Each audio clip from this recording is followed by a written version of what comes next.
So welcome back once again to this my new vlog video. नोंथांमोनखौ आंनि दिनैनि गोदान video फिन खेबसेबाव बयखौबो बरायग्रोनाय थाबाय।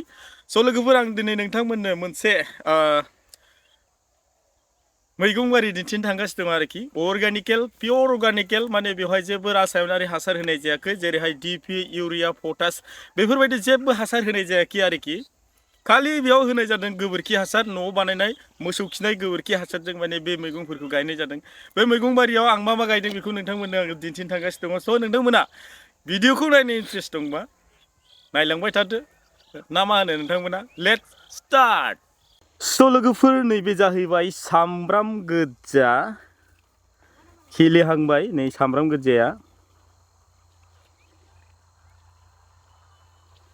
बे जाहैबाय सामब्राम गोजा बेयाव सामब्राम गोजा गायनाय जादों बेबो पियर अर्गेनिक जागोन कुनु बेहाय माने रासायनारि हासार होनाय जायाखै।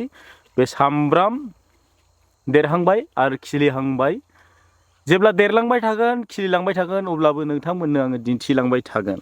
आरो बे जाहैबाय बिन्स ग्रीन बिन्स बे जाहैबाय ग्रीन बिन्स सबाय बिमाफोर बायदि एसे एसे गोलाव गोलाव जायो आरोखि नै बियो ग्रीन बिन्स होनना बुङो जों जायखौ सबाय बिमाफोर बायदि बेबो बिलाइ गांनै गांथाम बिदि जाहांबाय माने खिलिबाय आरोखि जेसेबां गोबाव थागोन एसेबां खिलिलांबाय थागोन।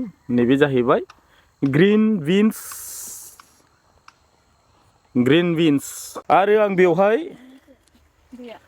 मैथा गायनाय जादों बेवहाय मैथा गायनाय जादों दासान्दि बे खिलिथ'वाखै नै बिथिंहाय मोनफा मोननै खिलिहांबाय मैथायाबो नै बिलाइ गांनै बेफोरबायदि जाबाय आरोखि बेजाय खिलिहांबाय देरोबा खिलियोबा नोंथांमोननो दिन्थिलांबाय थानोसै।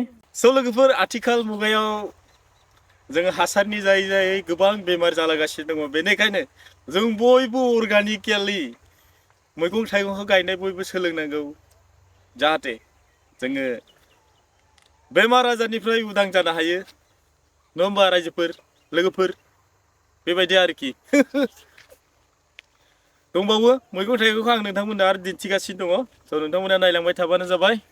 आरो बे जाहैबाय आलु जायोबा सालु जायो बेनिखायनो बयबो आलु जानायखौ सोलोंनांगौ आरोखि बेबो नै आं बेवहाय आलु गायनाय जादों पियर अर्गानिक बेबो न' हासार अनलि गोबोर हासार दे आर नट इउज रासायनारि हासार आई एम यूजिंग ओनलि गोबोरखि हासार दिस इज भेरी नाइस आलु दिस इज आलु जानांगौ बयबो आलु जाबा सालु जायो बे आलु आरोखि। आरो नै बेहाय बे हा खालियाव दाबो खिलिथ'वाखै आं बेवहाय माने सबाय बिमा गायनाय जादों सबाय बिमा नैबे खालि जायगा हायाव सबाय बिमा गायनाय जादों आरोखि खिलियाखै खिलिबा दिन्थिगोन। आरो बे जाहैबाय मटर आं बेवहाय मटर गायनाय जादों दासो फिसा फिसा जादों नै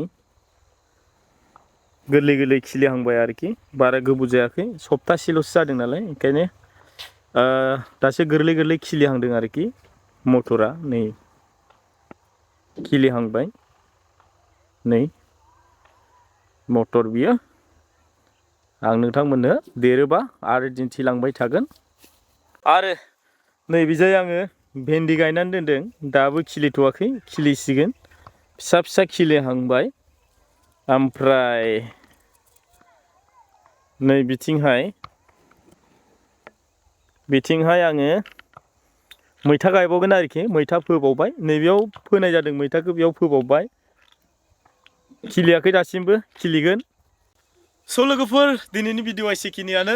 स' नोंथांमोना भिडिअखौ मोजां मोनदोंबा लाइक खालामदो आरो मोनसे समायना कमेन्ट खालामहरदो जाहाथे नोंथांमोननि कमेन्ट्सखौ मोननानै भिडिअ बानायनायाव आरो जों बांसिन सापर्ट आरो मदद मोनो। आरो जाय बिथांमोना दासिमबो आंनि चेनेलखौ साबस्क्राइब खालामाखै अननानै साबस्क्राइब खालामनानै लादो लोगोसे खाथियाव थानाय बेल आइकनखौ थुनानै अलाव सेट खालामनानै लादो जाहाथे आं गोदान भिडिअ होनाय लोगो लोगो नोंथांमोननि नटिफिकेसनाव गिबिसिन सौहैग्रोयो। स' लोगोफोर बिदिब्ला दिनैनि भिडिअआ एसेखिनिसै नमस्कार खुलुमबाय जय हिन्द।